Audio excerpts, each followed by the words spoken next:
Compile की है और ये जो भी इंफॉर्मेशन है वो हमारे सोर्सेस के माध्यम से है। देखो, हमारे फैमिली में से एक व्यक्ति इस एक्सीडेंट में चल बसा। हम इस विषय के बारे में बहुत इमोशनल है, इसीलिए जो भी जिस तरीके से भी इंफॉर्मेशन हम निकाल पाए वो इंफॉर्मेशन हमने निकाली है।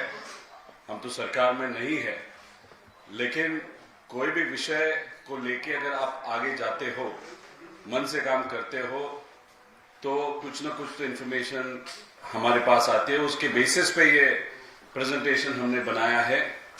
ये प्रेजेंटेशन बनाते वक्त अगर समझो कुछ मेन जो पायलट थे उनके फैमिली को कुछ शंका हो या जो भी हो, उनको मुझे इतना ही बताना है कि ये जो रिसर्च हमने किया था, जो भी लोगों के माध्यम से हमको इन्फॉर्मेशन आई, मेरे अंकल इस क्रैश में गुजर गए। ये इन्फॉर्मेशन को कंपाइल करने के बाद हमारे मन में कुछ शंकाएं हैं और ये शंकाएं यहाँ पे हमने प्रस्तुत की है।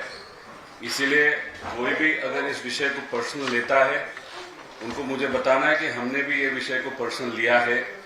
अभी इस प्रेजेंटेशन में अगर आप देखो तो ये बेसिक इंफॉर्मेशन है, ये आप सबके पास है। मैं क्योंकि कल का जो प्रेजेंटेशन हुआ तो 1 घंटे से आगे गया था, ये प्रेजेंटेशन बहुत जल्दी से जल्दी मैं खत्म करके आपके प्रश्नों को मैं वहां पे देखूंगा। तो ये बेसिक इंफॉर्मेशन है, एयरक्राफ्ट का टाइप, कितना किलोमीटर आगे।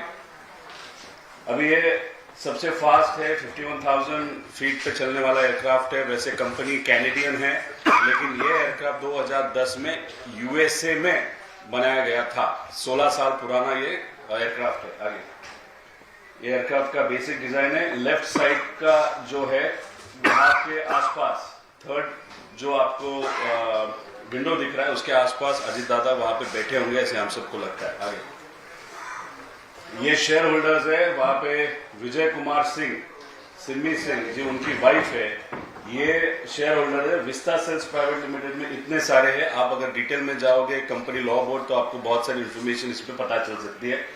और ये जो रोहित सिंह है जो डायरेक्टर है, वो विजय कुमार सिंह का बेटा है और वो खुद इस वीएसआर कंपनी में एक पायलट है। आगे अभी ये टाइम लाइन है, 7 बजे हमारे इंफॉर्मेशन के हिसाब से अगर ये देखो तो ये एक ग्रुप का चैट है, आगे जाके मैं इसके बारे में बताऊंगा। 7 बजे से लेके ये 8-10 तक टेक ऑफ होने तक क्या क्या हुआ था वो विषय आया था। सबसे इंपॉर्टेंट इसमें है मनोज पवार, ये हैंडलर है एरो कंपनी का। महाराष्ट्र में 2 कंपनियां हैं, साई और एरो, जिनको काम दिया गया है to coordinate and book the aircraft, of which Manoj Pawar is most probably the handler of aero company. उन्होंने captain checking visibility at Baramati 7 बजे की 3 मिनट, ऑल ओके सर, मतलब विजिबिलिटी इज ओके, ऐसे उन्होंने ग्रुप पे वहां पे भेजा। जिस ग्रुप में अजीत दादा के सब पीए है, उसमें जो डायरेक्टर है हमारे एविएशन के महाराष्ट्र के गवर्नमेंट के अधिकारी, वो भी उसमें ग्रुप में है। महाराष्ट्र का जो ऑफिशियल पायलट है प्लेन का, हेलीकॉप्टर का, वो भी इस ग्रुप में है। इसलिए ये जो ग्रुप है बहुत इंपॉर्टेंट है। ये टेक्निकल इंफॉर्मेशन मनोज पवार ने भेजी थी, visibility at Baramati is okay. आगे फिर उसके बाद अगर आप देखो ये टाइमलाइन है जहां पे 756 एयरक्राफ्ट का कांटेक्ट हुआ था Mumbai airport radar, take off 8:10। फिर ये पूरा फ्लाइट प्लान है और 8:43, 8:45 अनफॉर्चुनेट वो टाइम है जहां पे वो एक्सीडेंट हुआ था।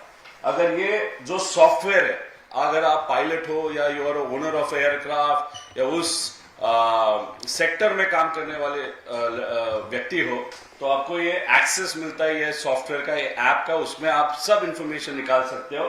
16 साल पुराना एयरक्राफ्ट है, कहाँ पे बना था, और उसके पहले जैसे कि यहाँ पे ये 2 दिन कंटिन्यूसली सूरत आ जा करा था, मुंबई वगैरह, तो ये इंफॉर्मेशन सब यहाँ पे आपको मिलती है। आगे अभी ये जो विजय कुमार सिंह है उसका स्टेटमेंट था that the aircraft was well maintained, pilot were experience, accident likely occurred due to visibility issue. ये इनका स्टेटमेंट है। ये स्टेटमेंट ही कुछ गलत है और विजिबिलिटी के बारे में मैं आपको बताता हूं। आगे अभी ये लोकल व्यक्ति है जो बता रही है मराठी में कि जो विमान का साउंड है, एक गांव है, गांव के ऊपर से रोज एयरक्राफ्ट वहां पे ट्रेनिंग के जाते हैं, या नया कोई भी एयरक्राफ्ट आता है तो ऊपर से जाता है, तो लोगों को मालूम है। उनका कहना है इस स्टेटमेंट के माध्यम से, जो प्लेन दादा को लेके घूम रहा था, बिकॉज उन्होंने एक राउंड अबाउट भी लिया था, तो उसका आवाज बहुत अलग था, गलत था, और वो एयरक्राफ्ट बहुत लो था यूजुअल टाइम के हिसाब से। आगे ये एयरक्राफ्ट का वीडियो है जो आप सबने देखा होगा, ये चल रहा है, ये स्टॉल हुआ, उसके बाद 9 से 11 सेकेंड में वहां पे एयरक्राफ्ट क्रैश हुआ। जो आपको पाठक को पायलट है उनका एक स्टेटमेंट सुना होगा, ओ शिट ओ शिट, वो शायद जब स्टॉल हुआ था एयरक्राफ्ट उनको कुछ पता चला होगा, या स्टॉलिंग मैन्युअल भी हो सकता है सर्किट ब्रेकर के माध्यम से, तो शायद अगर मेन पायलट ने वो किया होगा या कुछ हो गया होगा, या मैकेनिकल एरर आया होगा, उसके बाद कोई भी एक्सपर्ट हो उसको एक फील आता है ये होने के बाद इस हाइट पे, इस लेवल पे 100% क्रैश होता है। तो कोई भी नॉर्मल व्यक्ति जो अपने जान की परवाह करता है, उसका एक रिएक्शन होता है, वो रिएक्शन पाठक मैम का था, को पायलट का, जहां पे उन्होंने ओ शिट करके 9 से 10 सेकेंड में वो एयरक्राफ्ट क्रैश हुआ था। हमारा ऑब्जेक्शन पाठक जो को पायलट है उन पे नहीं है, हमारा ऑब्जेक्शन आगे जैसे जाओगे वो ऑब्जेक्शन है the main pilot mister Kapoor.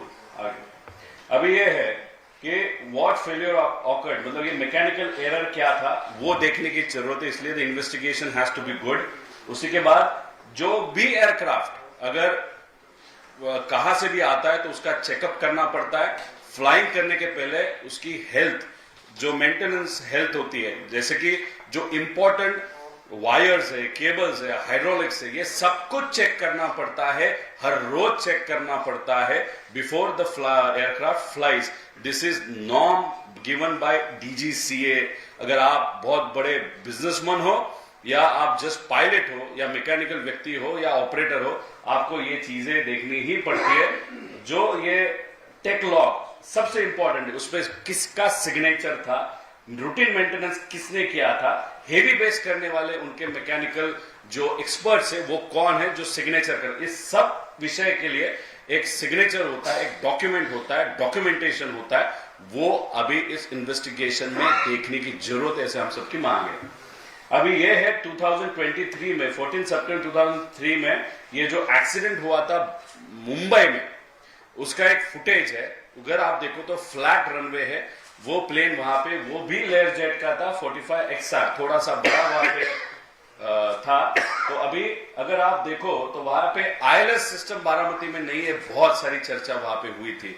अरे ILS बारामती में नहीं है, लेकिन यहां पे मुंबई में ILS होते हुए भी ये एक्सीडेंट वहां पे हुआ, तो ILS नहीं है, इसलिए प्रोबेबिलिटी ऑफ एक्सीडेंट बढ़ जाती है।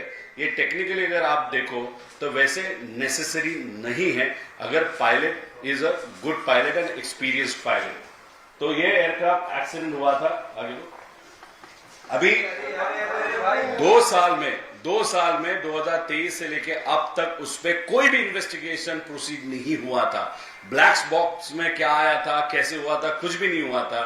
अनफॉर्चुनेट एक्सीडेंट अजीत दादा का होने के बाद फिर ये DGCA के माध्यम से वहां पे एक न्यूज दी गई, सितंबर में जो एक्सीडेंट हुआ था उसका रिपोर्ट बहुत जल्द वहां पे दिया जाएगा। मतलब फिर हमारा कहना है, अगर ये रिपोर्ट और इन्वेस्टिगेशन अगर प्रॉपर होता, और ये जो VSR का एयरक्राफ्ट, वो भी लेयर जेट एक्सीडेंट किसके कारण हुआ, वो इंफॉर्मेशन अगर पहले हमारे पास होती तो शायद अजीत दादा का एक्सीडेंट नहीं होता।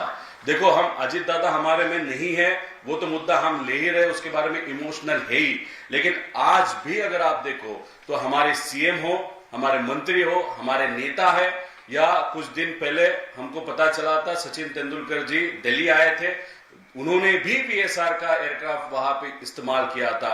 इसलिए हम सबका कहना, मतलब फैमिली का कहना और हमारा कहना है कि VSR जिस तरीके से एयरक्राफ्ट को मेंटेन करता है, बहुत गलत तरीके से मेंटेन करता है। इसके कारण मुंबई का 2023 का एक्सीडेंट हुआ, अजीत दादा का एक्सीडेंट हुआ। इसलिए हमारा कहना है, विनती है सबको, VSR का कोई भी प्लेन वहां पे कितनी भी इमरजेंसी हो, आप प्लीज इस्तेमाल न करें।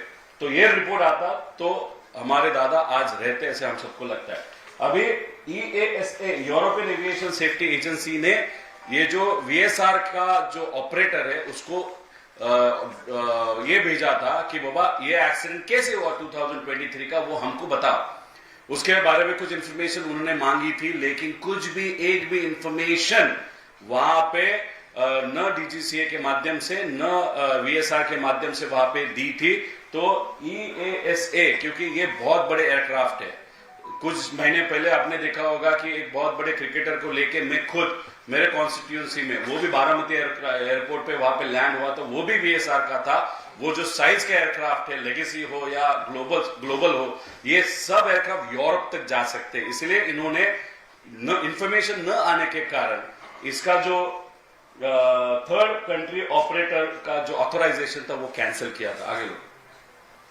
आगे ये सब विषय EASA ने एक्शन लेके ये पूरा जो उसका लाइसेंस था वो कैंसिल किया। और कल जब मेरा प्रेजेंटेशन हुआ था, ये इंफॉर्मेशन कल मैंने नहीं दी थी, लेकिन कल कुछ बहुत सारे सीनियर जो पत्रकार है जो एविएशन सेक्टर हैंडल करते हैं, उन्होंने मुझे बोला कि ये विषय जो रिपोर्ट है वो यूरोपियन एजेंसी को DGCA के माध्यम से कुछ दिन पहले देने वाले, कुछ मतलब 15-20 दिन पहले देने वाले थे, लेकिन एक व्यक्ति ने उसको जानबूझ के रुकाया। वो व्यक्ति कौन, ये आगे जाके शायद हमको पता चले, लेकिन that person is a political person, that too experience in aviation. आगे अभी ये जो सीरियस इशू इमर्ज, जैसे कि हमने पायलट से बात किया जो बहुत पहले काम करते थे, कुछ अभी काम कर रहे या अधिकारी थे, उनके फ्लाइट ड्यूटी टाइम लिमिटेशन, मतलब 12 घंटा अगर ड्यूटी होने के बाद 12 घंटे का गैप चाहिए, वो इस कंपनी फॉलो नहीं करती। कॉकपिट वॉइस रिकॉर्डर, क्योंकि कॉकपिट पे जो होता है वो रिकॉर्ड होता है, वो बहुत सारे एयरक्राफ्ट में बंद होता है। हमारी मांगने की इस एयरक्राफ्ट का डेटा हमको चाहिए। उसी के पहले जो भी VIP फ्लाइंग होती है उसका डेटा DGCA ने VSR के माध्यम से वहां पे मांगना चाहिए।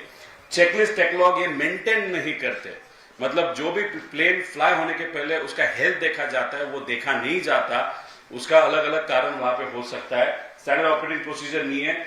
और due to VSR emphasis on cost cutting, मतलब क्या कि ठीक है एक आध पार्ट है वो अगर उसका लाइफ होता है, देखो हेलीकॉप्टर में 2500 या 2000 घंटे का लाइफ होता है, उसका इंजन 2200 या 2500 जो भी लाइफ होता है, उसके बाद कितना भी अच्छा हो वो बदलना पड़ता है, 6-7 करोड़ का खर्चा होता है। वैसे प्लेन का भी होता है, एक टिपिकल लाइफ साइकिल होता है, उसके बाद इंजन बदलना पड़ता है, बहुत सारे इक्विपमेंट बदलने पड़ते हैं।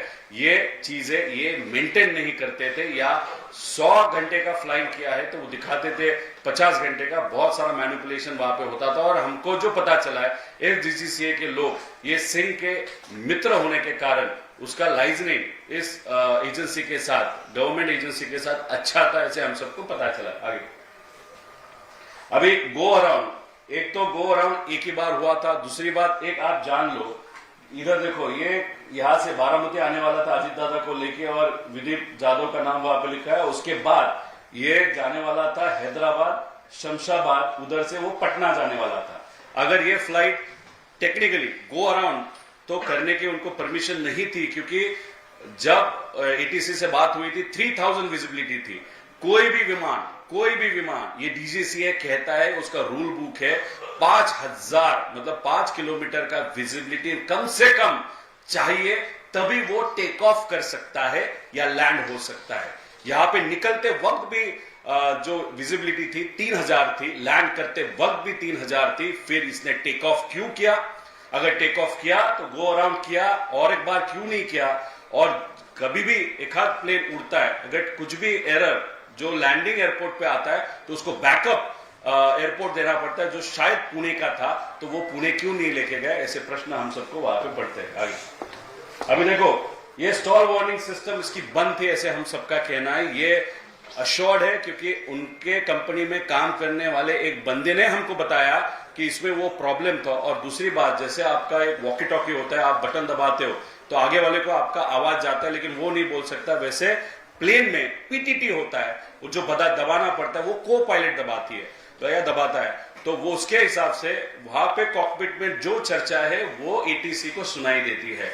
अभी पीटीटी दबाने के बाद भी ये स्टॉल वार्निंग सिस्टम, अगर मूवी में अगर आप देखो तो वहां पे जब प्लेन नीचे आता है या कुछ भी प्रॉब्लम आता है तो प्लेन ही आपको बताता है बॉस ये होने वाला है या ये हो रहा है। ये स्टॉल वार्निंग सिस्टम, जैसे वो स्टॉल हुआ था, नीचे गिरा था, तो ये स्टॉल वार्निंग सिस्टम ये बंद थी, ऐसे हमको वो पता चला है। और पुश टू टॉक पीटीटी जो है वहां पे बटन दबाने के बाद भी एटीसी को कोई भी ऐसे वार्निंग वहां पे सुनाई नहीं दी जो सुनाई देनी चाहिए थी। That means the stall warning system was of. आगे अभी दूसरा ये बंदा मराठी में बात करता है, मैं ज्यादा क्लोज नहीं जाऊंगा, लेकिन उसने क्या कहा है कि जनरली प्लेन एक हाइट पे उड़ता है, लेकिन उस दिन का जो प्लेन है लोगों के हिसाब से वहां का जो मंदिर है, क्योंकि हमारे यहाँ पे अगर आप मंदिर देखो तो उसका जो ऊपर का पोर्शन होता है वो थोड़ा सा ऊंचा होता है, तो उनका कहना था ऑलमोस्ट लोगों को लगा कि ये अभी शायद वो जो top most part of temple है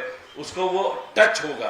अभी ये टच होने के सिस्टम को क्या कहते हैं, वो EGPWL enhance ground proximity warning, मतलब एक लेवल के नीचे warning land approaching, warning land approaching, ऐसा कुछ उनका एक वार्निंग होता है, वो भी बंद था, वो भी पीटीटी में अनफॉर्चुनेटली वहां पे नहीं आया था। उसी के साथ अगर आप देखो तो आगे तो अभी हेवी बेस मेंटेनेंस, अभी serious issue heavy base maintenance के बारे में हमको पता चाहिए कि वहां पे कौन व्यक्ति है, कैसे। जैसे कि एमआरओ होते हैं, इस भारत में 2 मेन एमआरओज है, और ये वीएसआर जो कंपनी उसका खुद का इनबिल्ट और इंडोर या खुद का एक अलग सा एमआरओ वहां पे था, मतलब जो मेंटेनेंस वहां पे करते हैं उसके बारे में डिटेल्स हमको चाहिए। एमआरओ एक बहुत इंपॉर्टेंट विषय होता है, क्योंकि वहां पे जो मेंटेनेंस किया जाता है प्लेन का, कोई भी बड़े प्लेन का, भारत में 2 ही एमआरओज है, और उसमें से एक एमआरओ शायद पास में वो प्रफुल्ल जी पटेल साहब का वहां पे था। अभी उसमें क्या रिलेशन है वो मुझे नहीं मालूम, लेकिन उसी के साथ अगर आप देखो तो एमआरओ, जैसे एमआरओ के लोग अगर इधर से निकाल दिया तो ज्यादा से ज्यादा वो दूसरे एमआरओ में जा सकते हैं, जैसे मीडिया में होता है, इस मीडिया से गए तो दूसरे मीडिया में जाते हैं। तो ये जो वीएसआर का जो एमआरओ था या मेंटेनेंस का हब था, वहां पे कौन कौन काम कर रहा था, उसके पहले वो कहां पे काम कर रहे थे, ये इन्वेस्टिगेशन प्रॉपरली वहां पे होना चाहिए, ऐसे हम सबकी वहां पे मांग है। और उसके बाद लीगल अथॉरिटी, ये सब कुछ विषय जो यहाँ पे दिए हैं उसकी डिटेल्स हम सबको वहां पे चाहिए। आगे अभी दूसरी बात जो वीएसआर के बारे में बताया गया कि वीएसआर में बहुत सारे बात एक्स्ट्रा फ्यूल टैंक जो अलाउड नहीं है, वो भी वहां पे विमान के पीछे जो एक बैग रखने की जगह थी वहां पे इलीगली वहां पे रखा जाता था। इसलिए हमको जो हैंगर होता है या हैंगर के बाहर का जो सीसीटीवी होता है, जो भी वीएसआर के जहां पे भी प्लेन लैंड हुए, मेंटेन हुए, हैंगर है या उनका एमआरओ है, वहां के सब डिटेल्स हमको वहां पे चाहिए, ऐसे हम सबका कहना है। क्योंकि अगर एडिशनल टाइम विदाउट परमिशन अगर आप रखोगे कॉस्ट कटिंग के माध्यम से, जो हमको एक्स पायलट ने वहां पे बताया कि इनको एक आदत थी ऐसे इलीगल विषय करने की, तो at that height for that plane that extra fuel which you are carrying in the can acts like a bomb, that needs to be noted. आगे अभी देखो हमको क्या जो क्लियरेंस इंजीनियर है, ऑफिसर है, उसके इंक्वायरी उनकी होनी चाहिए, क्वालिटी इंजीनियर की इंक्वायरी, मेंटेनेंस इंजीनियर की इंक्वायरी, ईएसए ने जो टीसीओ लाइसेंस वहां का जब्त किया था उसका रिपोर्ट अभी तक क्यों नहीं गया इतने साल के बाद डीजीसीए, और ये जो वीएसआर कंपनी उसके बारे में वहां पे चाहिए था। अगर इस ईएसए जो यूरोपियन एजेंसी, उन्होंने उनका लाइसेंस बंद कर दिया, कैंसिल किया, तो इंडिया में वो क्यों नहीं हुआ। और ईएसए ने, यूरोपियन इतनी स्ट्रिक्ट एजेंसी ने, अगर L1 मतलब लेवल 1 का वहां पे जो वार्निंग है देने के बाद भी अगर यहाँ पे वीएसआर चल रहा है, तो हमारे सब वीआईपी लोग हैं या इंडस्ट्रियलिस्ट है, बिजनेसमैन है, जो वीएसआर के विमान इंडिया में यूज कर रहे हैं, तो ये सब क्रीम जो पॉपुलेशन है उनके लाइफ के साथ जो वीएसआर खेल रही है, उसको किसने सपोर्ट किया, इसकी इंफॉर्मेशन सरकार के माध्यम से, एजेंसी के माध्यम से हमारे पास वो आनी चाहिए, ऐसे हम सबको लगता है। आगे अभी देखो बुकिंग फ्लाइट, ये बहुत इंटरेस्टिंग विषय है। कोई भी वीआईपी मंत्री हो, उसका एक ग्रुप होता है, उस ग्रुप में अगर आप ये जीआर देखो महाराष्ट्र शासन का, वहां पे साई एक हैंडल करता है, एरो नाम की एजेंसी हैंडल करती है, इसमें 2 अलग अलग ग्रुप्स होते हैं। अगर 1 तारीख से 15 तारीख तक हमको बुकिंग करना है तो साई का ग्रुप इस्तेमाल किया जाता है महाराष्ट्र में, और अगर 15 से 31 तक करना है तो एरो का इस्तेमाल किया जाता है। उसमें डायरेक्टर एविएशन महाराष्ट्र से लेके वो महाराष्ट्र के ऑफिशियल जो पायलट्स है, उसके साथ सब पीए होते हैं और हैंडलर होते हैं, ये सब वहां पे उस ग्रुप पे होते हैं। उस पे अगर आप देखो 7:13 27 तारीख शाम को ये प्लेन बुक हुआ था। मतलब अजीत दादा का प्रोग्राम ये गाड़ी का था, प्लेन का नहीं था। प्लेन का बुकिंग कब हुआ? जब उनको 27 तारीख को उनकी मीटिंग्स, उनका काम ये लेट होने के कारण उनको 7:13 पे वहां पे रिक्वेस्ट भेजा गया 27 तारीख को, जिसपे क्रिस्टोफर जोसेफ जो है वो एरो का मेन पर्सन है, उसने दिया था नोटेड सर। 12:30 बजे का एक चैट है, उसमें अगर आप देखो तो वहां पे भी अप्रूवल आया था। आगे अभी देखो यहाँ पे एरो नाम की कंपनी है, उसके शायद पतंजलि में भी डायरेक्टर है, कॉमन डायरेक्टर है। हम डायरेक्टर पे ऑब्जेक्शन नहीं ले रहे, लेकिन एरो नाम की कंपनी जिसने आप गो हेड करो, विजिबिलिटी इज ओके, ये जो व्यक्ति है मनोज पवार करके, वो उसने क्यों वो इंफॉर्मेशन, गलत इंफॉर्मेशन वहां पे डाली, ऐसे हमकी सबकी मांग है। इसलिए वीएसआर पे जैसे आप एक्शन ले रहे हो, एरो पे भी एक्शन होनी चाहिए, ऐसे हम सबका कहना है। आगे अभी ये इंफॉर्मेशन आपको लगा, लेकिन इसको अगर आप बिल्ड करोगे, कॉन्स्पिरेसी है क्या, ये सब देखने के बाद और आगे का इंफॉर्मेशन देखने के बाद हमको भी लगता है, जो लोगों को लगता है कि definitely there is some conspiracy.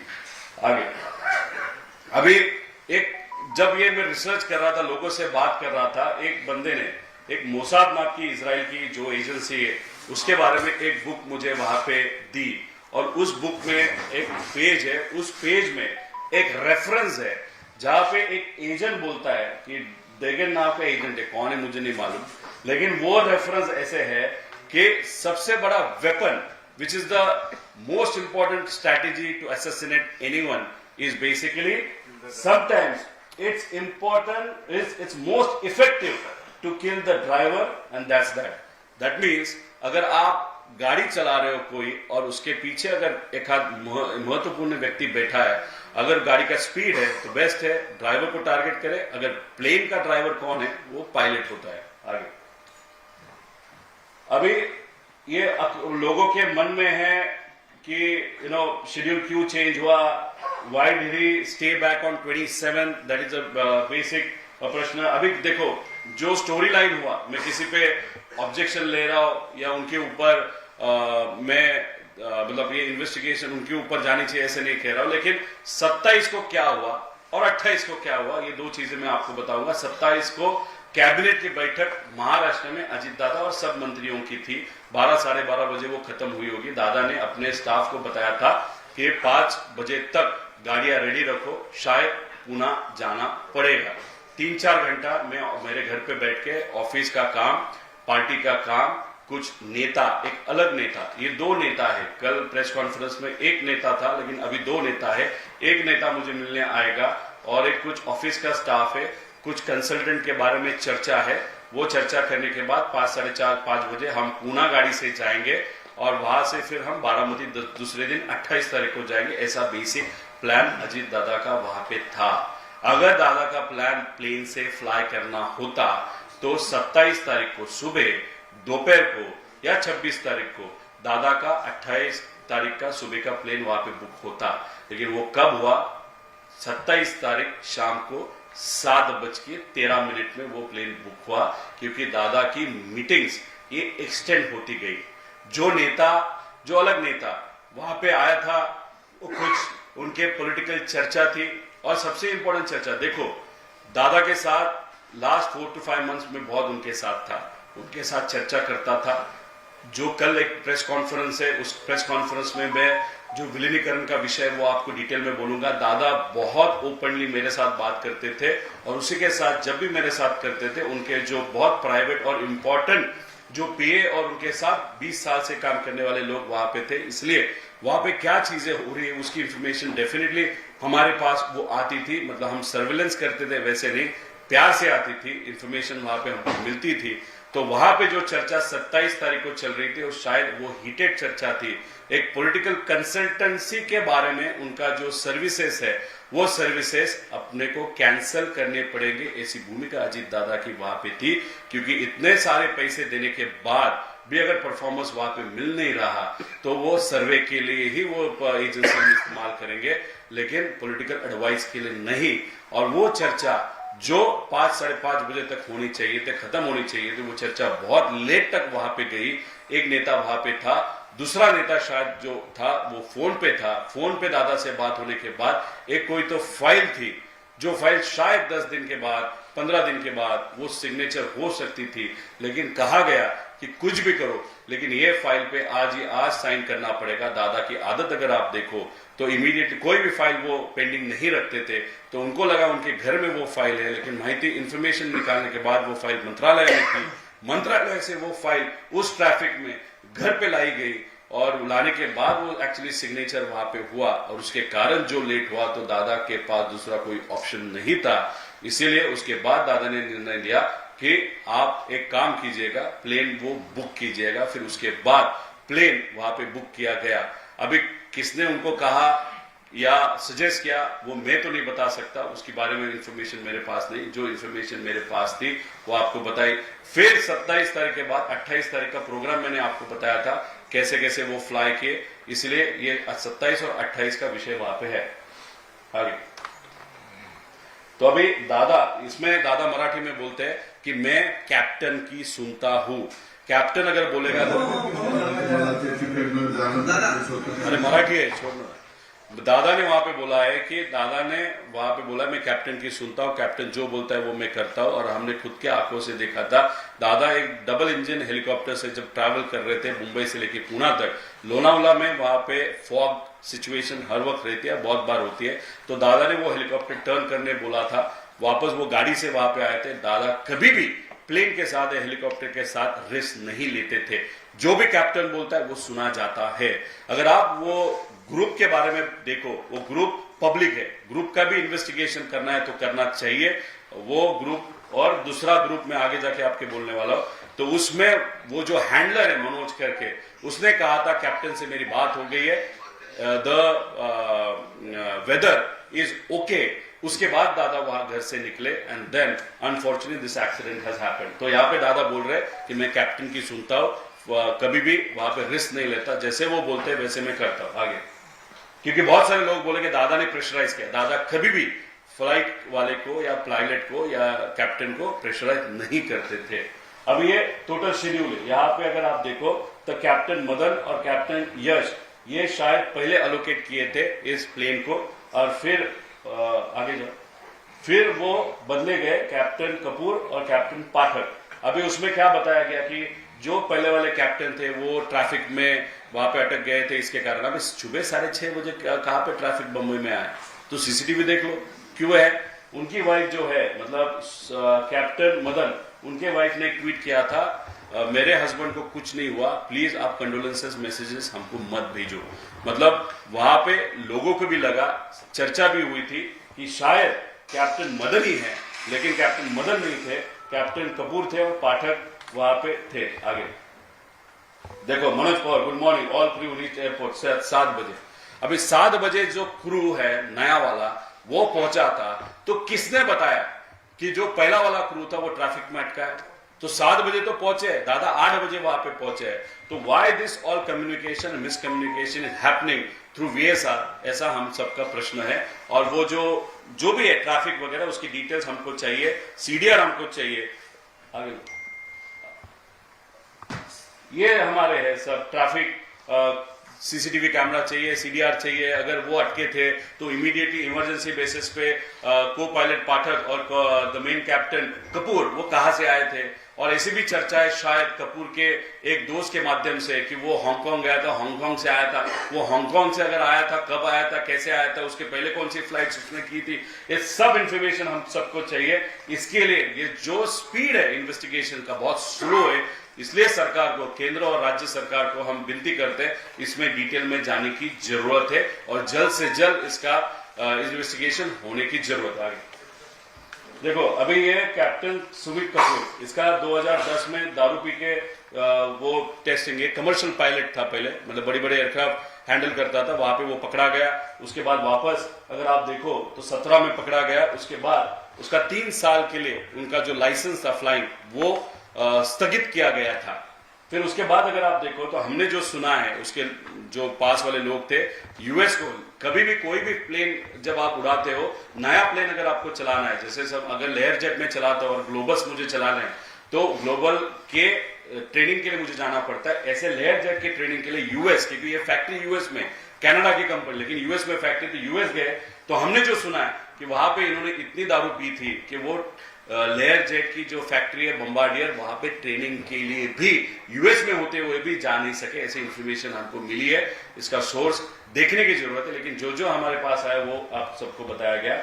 उसी के साथ ये जो एक महाराष्ट्र के बीजेपी के सीनियर लीडर है, उनका एयरक्राफ्ट नांदेड़ जा रहा था कुछ महीने पहले, दिन पहले, उस टाइम कपूर ही थे। जिस तरीके का लैंडिंग वहां पे हुआ था, शायद इन मंत्री ने वहां पे कपूर के खिलाफ वीएसआर को कंप्लेन किए, वो भी हमको देखने की वहां पे जरूरत है।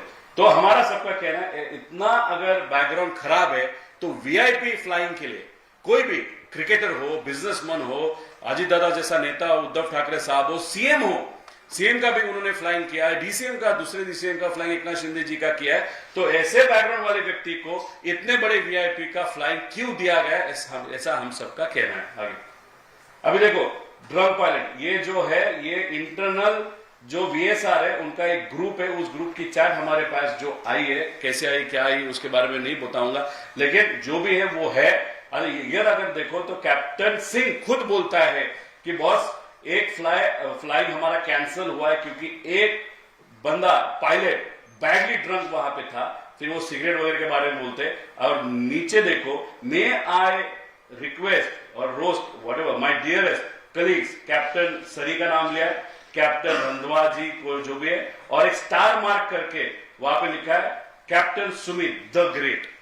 जब भी दारू के बारे में चर्चा हो और कोई भी गलत चीज, द ग्रेट कब लिखा जाता है, जब एक आधा व्यक्ति रेगुलर ऑफेंडर है, तब द ग्रेट वहां पे लिखा जाता है। नीचे कैप्टन रोहित, अभी ये रोहित डायरेक्टर है, अगर रोहित सिंह है डायरेक्टर, अगर दारू पीता है और उसका जो मेन बॉस है वो उसको टारगेट करता है, तो डायरेक्टर ही अगर दारू पी के वहां पे पार्टी कर रहा है तो फिर कोई भी पायलट कर सकता है, क्योंकि पायलट का कॉन्फिडेंस बढ़ सकता है। जो ये गेस्ट हाउस है, उस गेस्ट हाउस के सीसीटीवी फुटेज हम सबको चाहिए, इसे हम सबकी मांग है।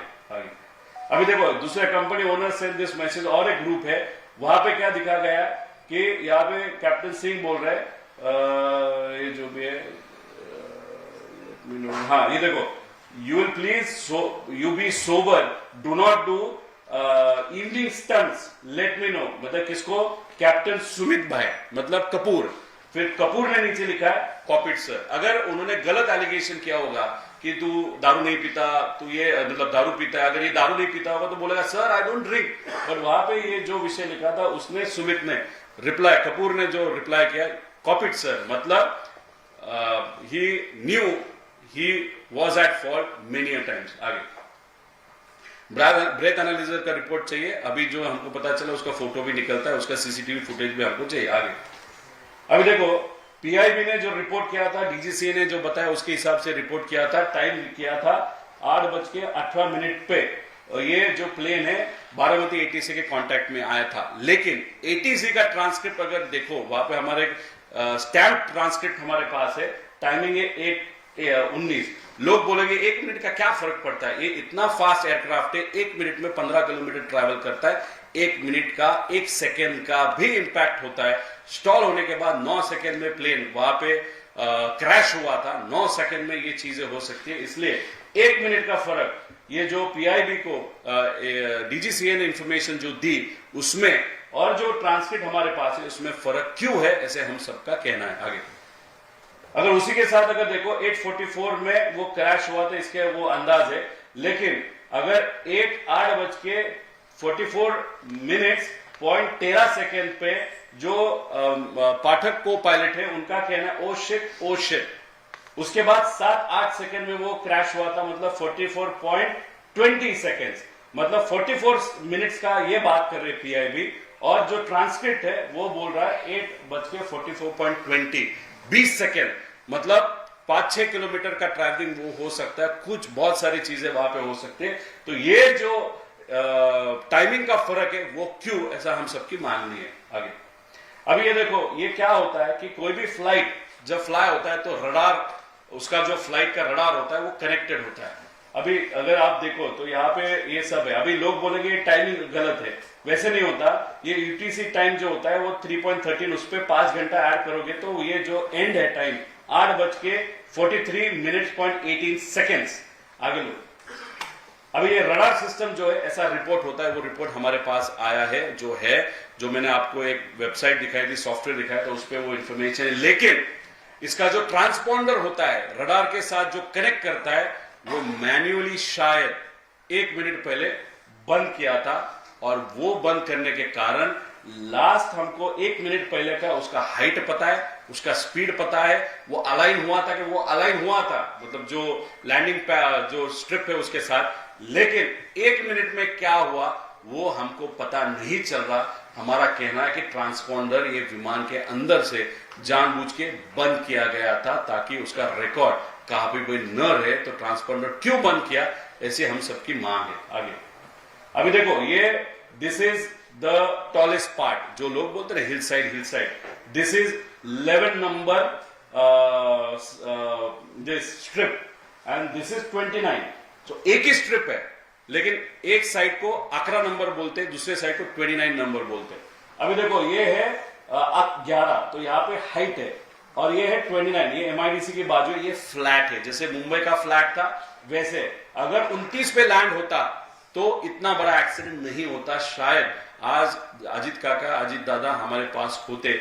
लेकिन जानबूझ के 2 बार नंबर 11 क्यों मेन पायलट के माध्यम से मांगा गया? बिकॉज देखो, को पायलट जब बात करती है वो सिर्फ बात करती है, दिमाग कौन लगाता है? तो मेन पायलट लगाता है। मेन पायलट ने जानबूझ के 2 बार 11 नंबर का, मतलब हाइटेड, जो एलिवेटेड है, जो डिफिकल्ट है, और उसी के साथ 11 पे लैंड होते वक्त आगे सनलाइट भी थी। अगर 29 पे लैंड होता, क्योंकि वहां पे जो विंड का स्पीड है वो बहुत लो था या 0 था, तो 29 वाज द बेस्ट ऑप्शन। आगे सनलाइट नहीं होता, फ्लैट एरिया रहता, हिली एरिया नहीं होता। तो ये जो हमको चर्चा है कि बहुत ऊंचा था, बहुत रिस्की था, उसकी कोई भी जरूरत नहीं। अभी लोग कहेंगे उसने मांगा था क्या? उसने 8:27 को रनवे 29 मांगा, लेकिन वापस 8:29, मतलब 27 को मांगा, 8:29 को उसने वापस 11 मांगा। एक बार हुआ क्या? नहीं। आगे लो। अभी 8:36 को वापस उसने 29 मांगा, फिर वापस वो कैंसिल किया, वापस 11 मांगा। तो 2 बार 29 का ऑप्शन होते हुए भी, which is the safest option, why number 11 runway was again asked for, which was the most risky thing? That is our question. अभी ये वीडियो है, आप बोलोगे, बहुत जन बोल रहे हैं कि वहां पे विजिबिलिटी का विषय नहीं था।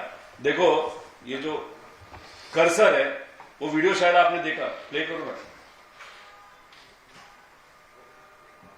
नहीं हो रहा, लेकिन आपके पास हम भेज देंगे। तो यहां पे प्लेन नहीं दिख रहा, प्ले करो ना।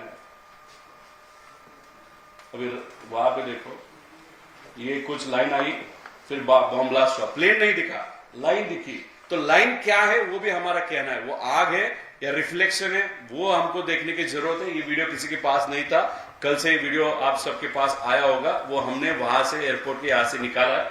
और वहां पे अगर आप देखो तो मतलब प्लेन नहीं दिखा, लेकिन स्पोर्ट दिखा, बॉम्ब, मतलब जो भी आग दिखी, that means visibility was an issue. आप बोलोगे विजिबिलिटी वॉज एन इशू, तो वो तो सिंह भी बोल रहा है, लेकिन आगे जाके आगे लो। अभी ये है visual flight rules of DGCA, वो कहते हैं 5000 मीटर की विजिबिलिटी होने ही चाहिए before take off and before landing. फिर अगर ये विषय है, if that is the rule, and वो 8:31 को विजिबिलिटी इज 3 किलोमीटर, ये बारामती एटीसी ने बोलने के बाद वहां से ही वो प्लेन टर्न होके पुनः लैंड होना चाहिए था। फिर ये रूल होते हुए भी जो मेन पायलट है कपूर, उन्होंने वो ओवर रूल क्यों किया? या उनके ऊपर प्रेशर था वीएसआर का? अरे बिजनेस हमारा जा सकता है, धंधा हमारा बैठ सकता है, हमको 10 लाख का भाड़ा वहां पे नहीं मिलेगा क्योंकि हमको आगे हैदराबाद जाना है। तो ये चीजें ध्यान में रख के इन्वेस्टिगेशन होने की जरूरत है, ऐसे हम सबका मांगना है।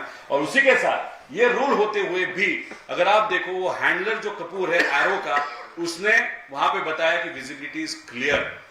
तो विजिबिलिटी जो क्लियर नहीं थी तो फिर पवार ने, जो भी मनोज पवार है जो भी है, उसने क्यों वहां पे बताया, एरो ने क्यों बताया कि विजिबिलिटी है? क्योंकि वो रिपोर्ट देखने के बाद पीए ने अजीत दादा को बताया कि अभी हम जा सकते, विजिबिलिटी इज ओके। अजीत दादा ने वो एक्सेप्ट किया।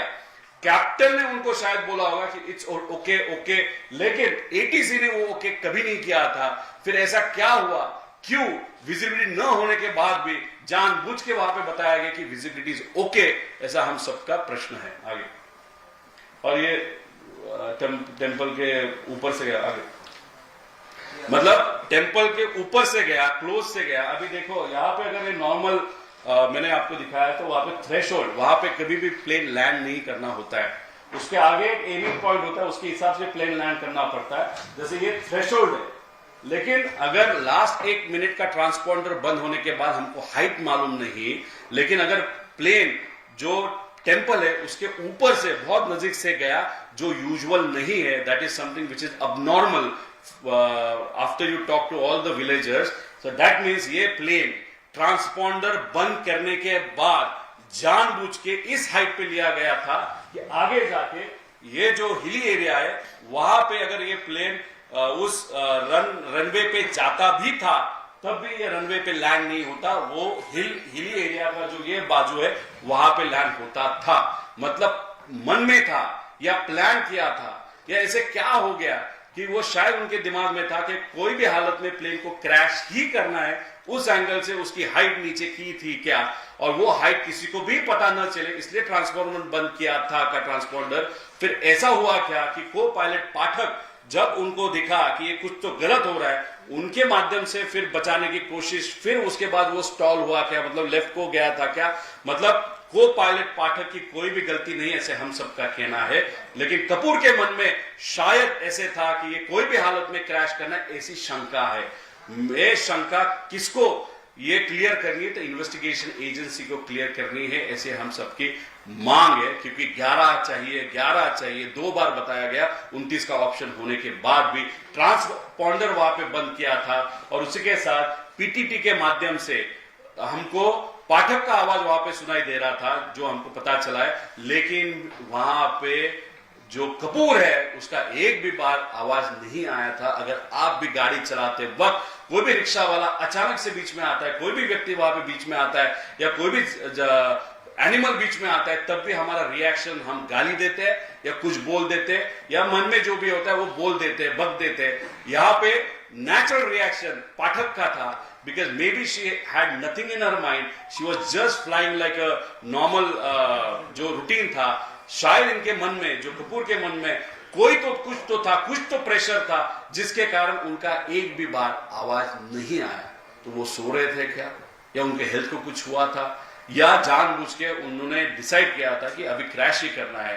अगर उनको हेल्थ को कुछ इश्यू होता तो पाठक ने पहले ही मेडे करके वो बताना चाहिए था।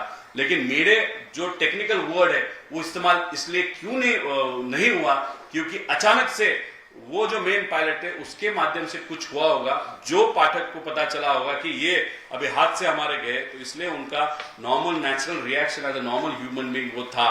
That means Pathak may not be involved in this particular accident, but Mr. Kapoor could be involved in this particular accident. This is what we feel. आगे ये है दादा का टूर क्यों चेंज हुआ, एयरक्राफ्ट का टाइमिंग क्यों चेंज हुआ, पायलट क्यों चेंज हुए, उसके साथ डिस्पेरेंसीज जो सेंट्रल रिपोर्ट है और एटीसी की ट्रांसक्रिप्ट है उस पर डिस्पेरेंसी क्यों आई, लैंडिंग क्यों किया गया, टेक ऑफ क्यों किया गया अगर वहां पे विजिबिलिटी नहीं थी, और उसी के पास 11 नंबर का रनवे क्यों मांगा गया। जो बाकी टेक्निकल डिटेल जो हमने मांगे थे कि वॉइस रिकॉर्डिंग वगैरह है क्या, ब्लैक बॉक्स के बारे में भी हमारी मांगनी की ब्लैक बॉक्स जब भी उसका रिपोर्ट आएगा तब उस रिपोर्ट जब भी वो प्रस्तुत किया जाएगा, फैमिली मेंबर और दूसरे लोगों को भी उसमें इन्वॉल्व होना चाहिए, ऐसे आप सबकी मांगनी है।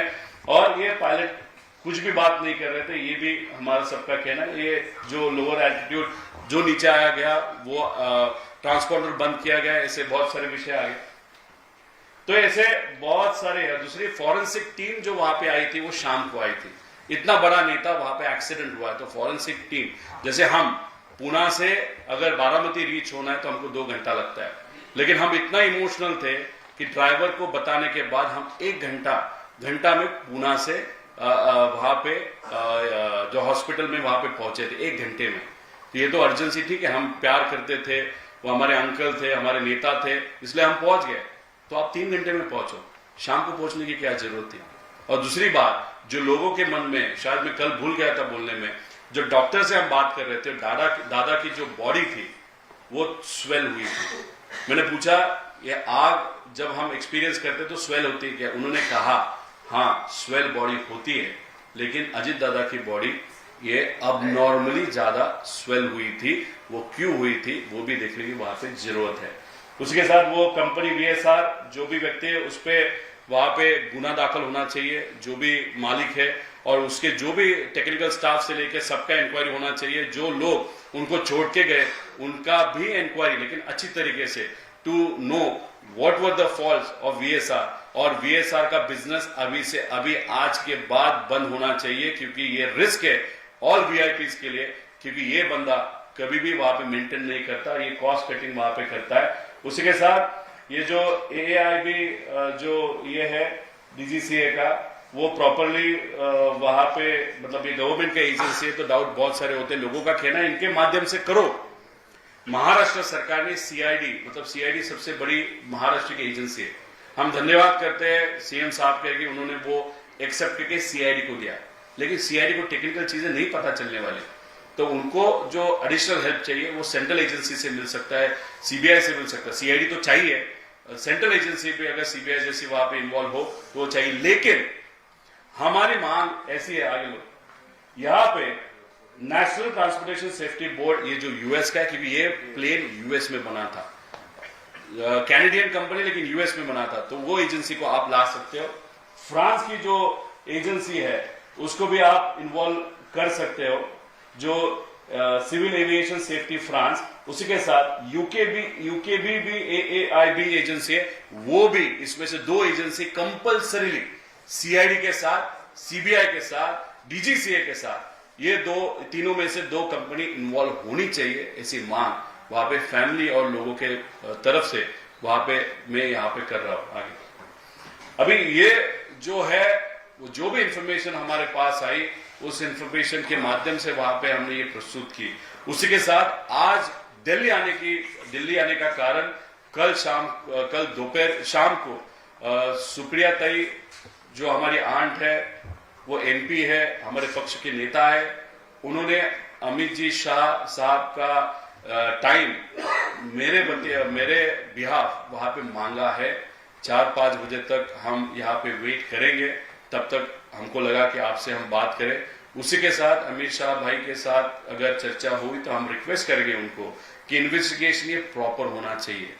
हम कोई भी पॉलिटिकल पार्टी या सरकार पे वहां पे ऑब्जेक्शन नहीं ले रहे, हम इसको अपॉलिटिकली वहां पे देख रहे हैं। लेकिन यहाँ पे अगर कोई भी मुझे पूछता है कि कुछ कॉन्स्पिरेसी है क्या, तो 100% कॉन्स्पिरेसी है। तो जब भी बड़े नेताओं के, सरकार में जो नेता है, अमित शाह जी हो या एविएशन मिनिस्टर हो, जिन्होंने दोनों को हमने रिक्वेस्ट वहां पे मीटिंग के लिए वहां पे की है, DGCA के जो डायरेक्टर है उनको भी हमने रिक्वेस्ट की है। इन सबको हमारा कहना होगा कि ये जो इन्वेस्टिगेशन टीम है, स्टेट की CID, देश की CBI, DGCA और बाहर के 2 बड़े एजेंसी, उनका एक टीम बनाओ। उस फैमिली मेंबर से जो लोग हैं, जैसे कि अजीत दादा के बेटे हो या काकी हो, उसी के साथ हमारे जैसे लोग हो, उनके पक्ष के कुछ MLAs हो, MPs हो, ऐसी एक अगर टीम आप बना सकते हो तो ये इन्वेस्टिगेशन बहुत इंपॉर्टेंट है।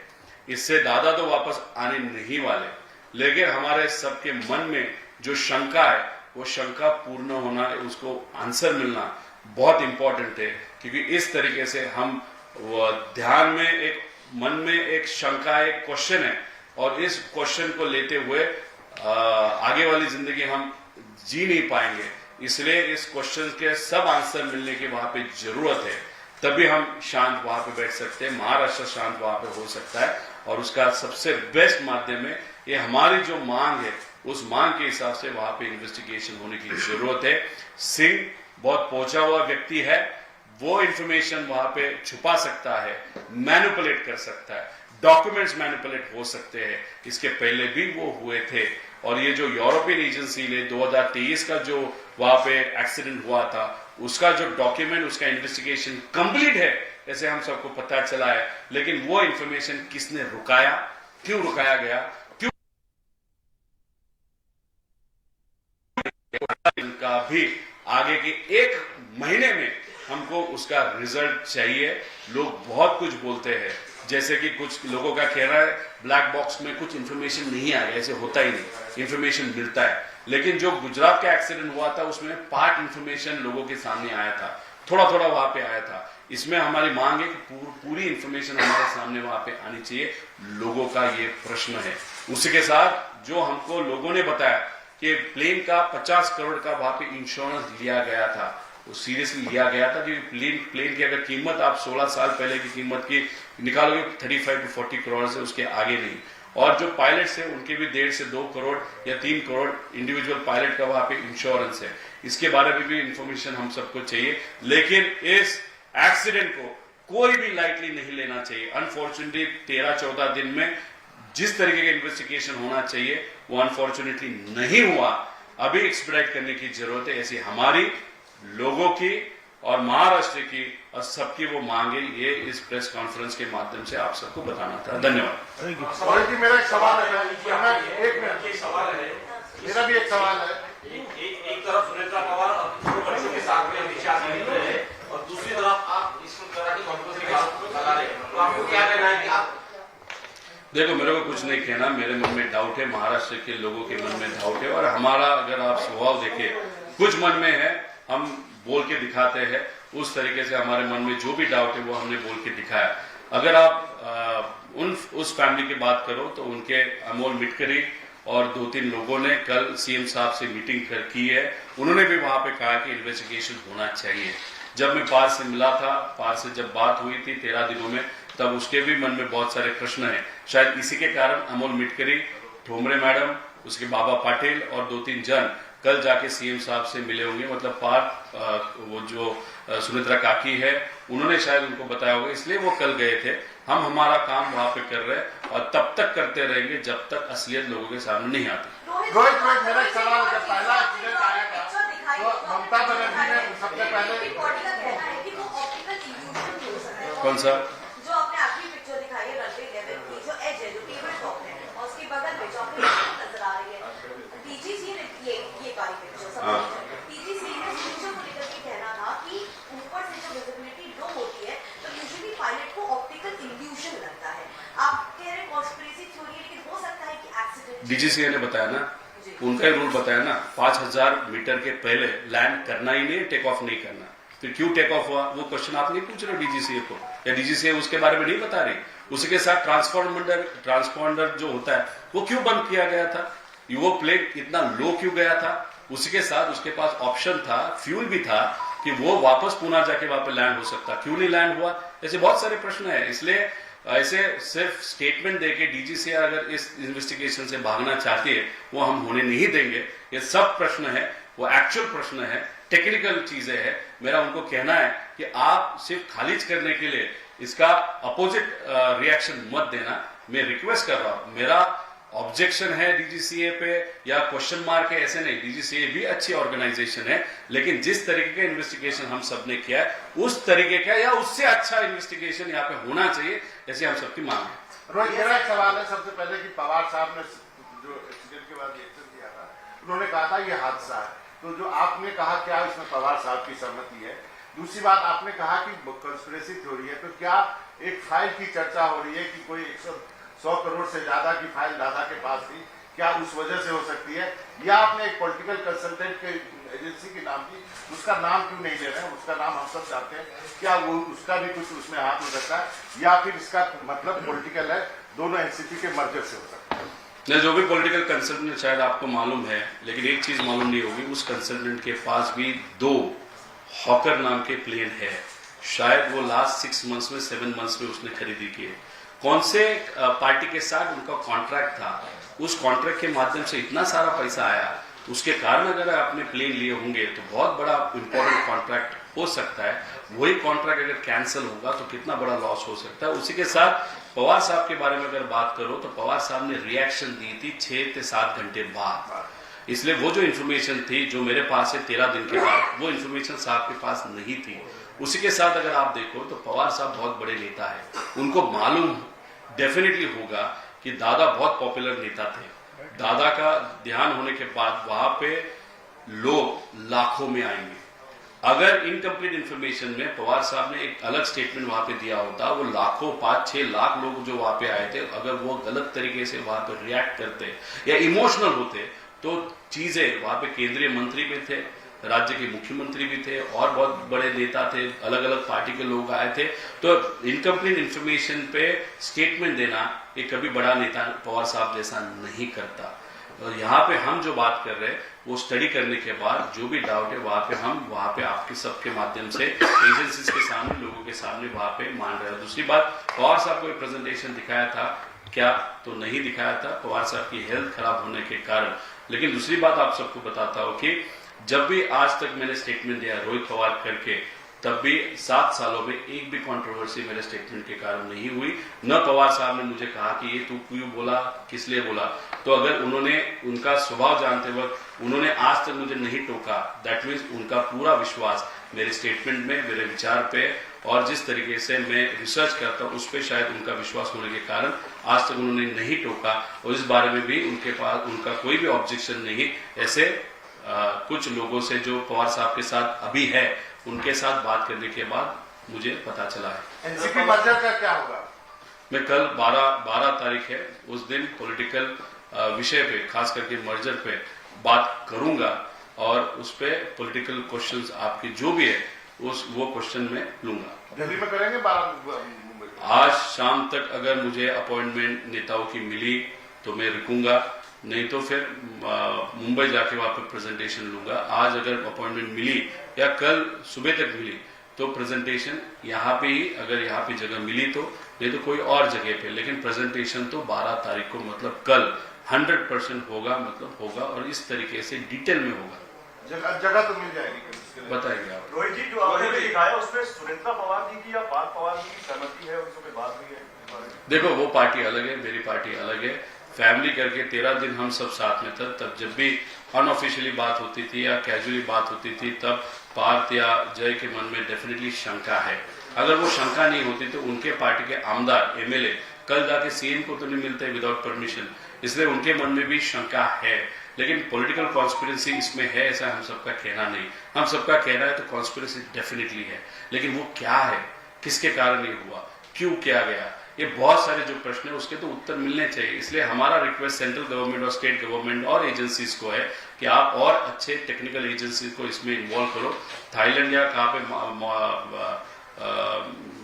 दूसरे कंट्रीज में भी एक पायलट ने जानबूझ के एक प्लेन वहां पे गिराया था। वो क्यों गिराया था, कैसे गिराया था, उसकी इन्वेस्टिगेशन किसने की थी, वो कैसे पता चला था। ऐसे लोगों को अगर इस इन्वेस्टिगेशन में आप लाओगे तो ये अच्छी तरीके से इन्वेस्टिगेशन होगा। हमारे मन में जो डाउट है, जो हम नहीं चाहते, वो डाउट अगर क्लियर होते तो हमारे मन के भी डाउट क्लियर हो जाएंगे। महाराष्ट्र के मन में भी जो आज डाउट है वो भी क्लियर हो सकते हैं। रोहित जी, ये सवाल है कि आप एक तरफ कह रहे हैं कि सिविल एविएशन और कोई पॉलिटिकल फिगर है उनकी तरफ इशारा कर रहे हैं, और ये साफ कह रहे हैं कि आपको शंका है कि मेन पायलट जो थे उन्होंने प्लेन क्रैश कराना उनके मन में था। तो ये दो, एक तरफ आप जिन पे सवाल उठा रहे हो और ये मुख्य पायलट, तो दोनों को कनेक्ट भी कर रहे हैं और अपनी कॉन्स्पिरेसी में। नहीं, सिविल एविएशन के बारे में जो बात कर रहा हूं तो प्रेजेंट सिविल एविएशन मिनिस्टर या मिनिस्ट्री में या जो है उनके बारे में कहा भी मैं नहीं बोल रहा हूं। लेकिन कल जो प्रेस कॉन्फ्रेंस होने के बाद एक आप जैसे बहुत रिसर्च करने वाले एक प्रेस के बंदे ने मुझे बताया था कि ऐसा कुछ है कि एक व्यक्ति ने, एक नेता ने वो फोन किया था, वो किया नहीं था, किया था, वो मैं तो नहीं मानता क्योंकि वो मेरे रिसर्च का भाग वहां पे नहीं था।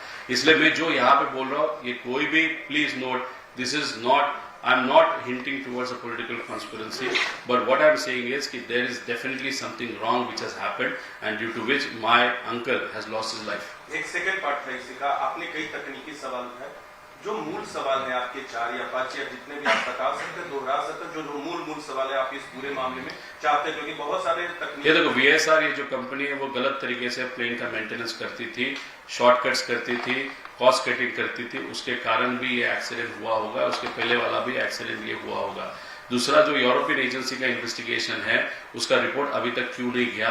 अगर वो DGCA को मालूम था, DGCA ने फिर ये प्लेन्स VIP ट्रांसपोर्ट के लिए आज तक लास्ट 2 साल में क्यों इस्तेमाल करने दे, ऐसा सेकंड क्वेश्चन है। दूसरा जो डाउट हमने मेन पायलट कपूर पे लिया है उसके बारे में प्रॉपर इन्वेस्टिगेशन होने की जरूरत है। उनका मेंटल स्टेट क्या था, दारू क्यों पीते थे, बहुत बार दारू इतनी सारी पीते थे, वो डिप्रेशन में थे क्या, ऐसे बहुत सारे प्रश्न है। और दूसरी बात, एक्सटर्नल प्रेशर के कारण कि फाइनेंशियल कुछ गेन होगा या कुछ होगा, उसके कारण उनके ऊपर किसी ने प्रेशर डाला होगा और वो प्रेशर डालने के बाद उन्होंने वो एक्सीडेंट किया क्या, ऐसा डाउट है। आई am not saying he has done that, but ये डाउट है, वो क्लियर होने की वहां पे जरूरत है। और सबसे इंपॉर्टेंट बात, इन्वेस्टिगेशन करते वक्त ये प्रॉपरली इन्वेस्टिगेशन टेक्निकल बेसिस पे होने की जरूरत है, जैसे हम सबकी मांग है।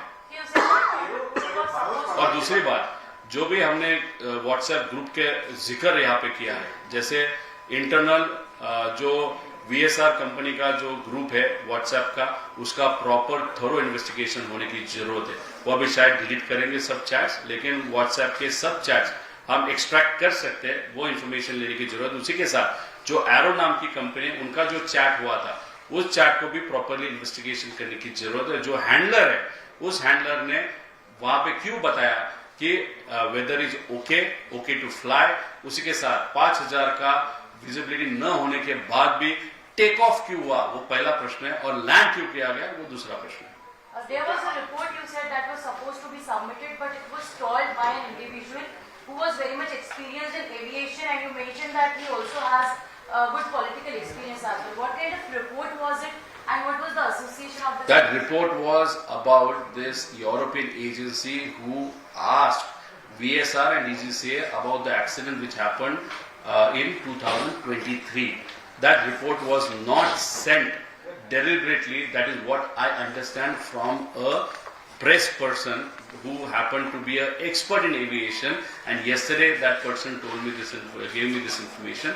This information needs to be cross-checked. But my request is, 2 years have happened after that accident, but till today no investigation report has come out. अगर वो investigation report 6 महीने में आता तो उसके बाद, वो रिपोर्ट के बाद इसके डिस्पेरेंसीज हमको पता चलते और नेग्लिजेंस पता चलते, वो इंप्रूवमेंट अगर होता तो अजीत दादा का एक्सीडेंट नहीं होता। इसलिए जो भी delay in reporting is also considered to be a negligence, and उस नेग्लिजेंस के कारण ये एक्सीडेंट हुआ, ऐसे भी हम कह सकते हैं। ये कौन लोग हैं जो VSR को इतना सपोर्ट करें? जैसा आपने 2023 के हादसे का जिक्र किया, आपने गलत जानकारी देने की बात की, तो क्या लगता है आपको कौन लोग हैं जो जिनकी मिली भगत से? इसलिए तो हम रिक्वेस्ट कर रहे हैं कि इन्वेस्टिगेशन होने की जरूरत है। कौन व्यक्ति है जो VSR कंपनी को सपोर्ट कर रहा है? इतना बड़ा हादसा 2023 में होने के बाद यूरोपियन एजेंसी ने उनको वहां पे उनका लाइसेंस कैंसिल करने के बाद भी इंडिया के बहुत सारे VIPs अलग अलग क्षेत्र के, पॉलिटिकल से लेके स्पोर्ट्स से लेके सिनेमा तक, उनको ये VSR का जो फ्लाइट है या प्लेन है वो इस्तेमाल करने की वहां पे परमिशन दी थी। उसी के साथ ये 27 प्लेन्स है, 27 प्लेन्स टोटली VSR का जो सिंह है उनके मालिकी का नहीं है। उसके बहुत सारे ऐसे इन्वेस्टर्स है, वो अलग अलग लोग हैं, इंडस्ट्रियलिस्ट है या कोई और है, उनके भी प्लेन ये मैनेज करते थे, दिखाते थे कि खुद के प्लेन है। ये प्लेन किसके है, कौन से है, ये जो 27 कंपनियां हैं वो किसकी कंपनियां है, इसमें डिटेल में जाने की जरूरत है। एरो नाम की जो कंपनी है वो भी कंपनी किसकी है, वो भी डिटेल में जाने की वहां पे जरूरत है। अगर पैसा कमाने के लिए इतना बड़ा नेग्लिजेंस वहां पे किया जाता है, या दोस्त की कंपनी को सपोर्ट करने के लिए इतना बड़ा नेग्लिजेंस किया जाता है, तो आगे जाके सेंट्रल गवर्नमेंट के मिनिस्टर्स भी ये VSR का प्लेन इस्तेमाल कर रहे हैं। सचिन तेंदुलकर जैसे लोग भी ये VSR का प्लेन इस्तेमाल कर रहे हैं, एक्टर से लेके लीडर्स तक। तो ये बहुत बड़ी गलती, जो भी व्यक्ति ने इसको सपोर्ट किया वो गलती की है। इसमें अनफॉर्चुनेटली मेरे अंकल का डेथ वहां पे हुआ है। मेरा रिक्वेस्ट यही है कि VSR को आज के आज वहां पे बंद किया जाएगा, आरओ को आज के आज बंद किया जाएगा, क्योंकि हम पवार फैमिली को जो नुकसान वहां पे हुआ है, महाराष्ट्र को नुकसान हुआ है, वो कोई भी नेता जो पावर में है या नहीं है उनको, या जो भी अलग सेलिब्रिटी उनको, उनके फैमिली को ये तकलीफ न हो, इसके कारण ये हम विनती करते हैं। Mr. Rohit, there are two aspects. One, that this could be an accident, and one, another possibility theory which you are suggesting. One, though none of the aircraft is allowed to fly without the airworthiness, this particular airjet was airworthy. Second, it was not carrying fuel tank. It had fuel, but the fuel that the aircraft could carry because of the emergency situation. You spoke about visibility. जब कहीं visibility का issue होता है, roundabout होता है, emergency landing होती है, तो extra fuel होता है. Regulatory body of AAIB की prelim report जो अभी तैयार हो रही है, उसमें एक mention कि भाई वहाँ पर fuel उतना ही का aircraft है जितना वो carry कर सकता है. प्लेन में MEL नहीं था. MEL मतलब ऐसी कोई issue नहीं थी टेक्निकल जिसकी वजह से maintenance issue था. ऐसा भी तो हो सकता है कि BSR की जो खुद maintenance की issues है, उनके fault में से accidentally ना हो, लेकिन आप possibility थोड़ी बनी है जिसकी evidence नहीं है. मैम, अगर आपको DGCA ने इतनी सारी इंफॉर्मेशन बताई है तो नहीं, ठीक है, तो उनको मुझे कहना है कि जो भी रिसर्च आज तक आपके पास आया वो आप लोगों के पास लेके आओ ना। दूसरी बात, एयर वर्दी प्लेन है, प्लेन दिखाते वक्त एयर वर्दी था, तो उसमें से कुछ इक्विपमेंट अगर निकाल के दूसरे प्लेन को लगाए होंगे ड्यूरिंग द रूटीन मेंटेनेंस, वो आपको मालूम है या DGCA को मालूम है? किसने चेक किया? वहां पे बहुत सारी बार लेयर जेट के उनके पास 7 प्लेन्स है। ये प्लेन का कुछ चीज दूसरे जगह पे दूसरे जगह पे ये लगा सकते हैं अगर आपका क्लाउड वहां पे DGCA में है जो VSR कंपनी का है, because it is the largest private plane management company in India. तो इसलिए आप एयरवर्दी है मतलब खत्म हो गया ऐसा मत समझो। आज एयरवर्दी दिख रहा है वो सिर्फ स्टैंप करने के लिए, बाद में जाके कुछ भी हो सकता है, इसलिए हमने वो टेक्निकल रिपोर्ट्स वहां पे मांगे हैं। इसलिए ये एक्सीडेंट को सिर्फ हम एक राजनीति में एक व्यक्ति है और हम प्रेजेंट कर रहे हैं, इसलिए हम राजनीति इसमें कर रहे हैं। उसके कारण इसका काउंटर करने के लिए अगर गलत तरीके से विषय को कोई भी एजेंसी वहां पे दिखा रही, मैं उनको विनती करना चाहता हूं, हम हमारे फैमिली में जो लॉस हो उसके बारे में तो हम डिटेल में मांग ही रहे, लेकिन दूसरे किसी का लॉस न हो ये भी एक रीजन है ये प्रेजेंटेशन या ये प्रेस कॉन्फ्रेंस का। Thank you. विवाद करवाने से लेके जो इन्वेस्टिगेशन फ्लो चल रहा है उसको क्या कोर्ट में चुनौती? देखो, हम रिक्वेस्ट कर रहे हैं, अभी इतना बड़ा प्रेजेंटेशन करने के बाद हमारा ये एक्सपेक्टेशन है कि केंद्र सरकार और राज्य सरकार जो भी हमारी मांग है उसको सीरियस लेते हैं, बिकॉज हम पॉलिटिसाइज नहीं कर रहे। अगर इस विषय को हम पॉलिटिसाइज नहीं कर रहे तो उसका जेन्युइननेस उस एजेंसी और नेताओं को पता चलेगी, और ये जो इन्वेस्टिगेशन है जो धीमे गति से चल रही वो जरा सा स्पीडअप वहां पे की जाएगी, और अगर वो हो गई तो कोर्ट में जाने के कारण नहीं है, और हमको कोर्ट जाना ही नहीं है। हम अपेक्षा करते हैं, हमको विश्वास है कि राज्य सरकार और केंद्र सरकार और एजेंसी ये प्रॉपर्ली इन्वेस्टिगेट करेंगे, लेकिन करते वक्त हमारी ये भी रिक्वेस्ट है कि बाहर के अच्छे कंट्रीज की 2 एजेंसियां जिसको बहुत बड़ा अनुभव है इस टाइप के एयरक्राफ्ट के, वो एजेंसी को भी इस इन्वेस्टिगेशन का पार्ट किया जाना चाहिए। Thank you.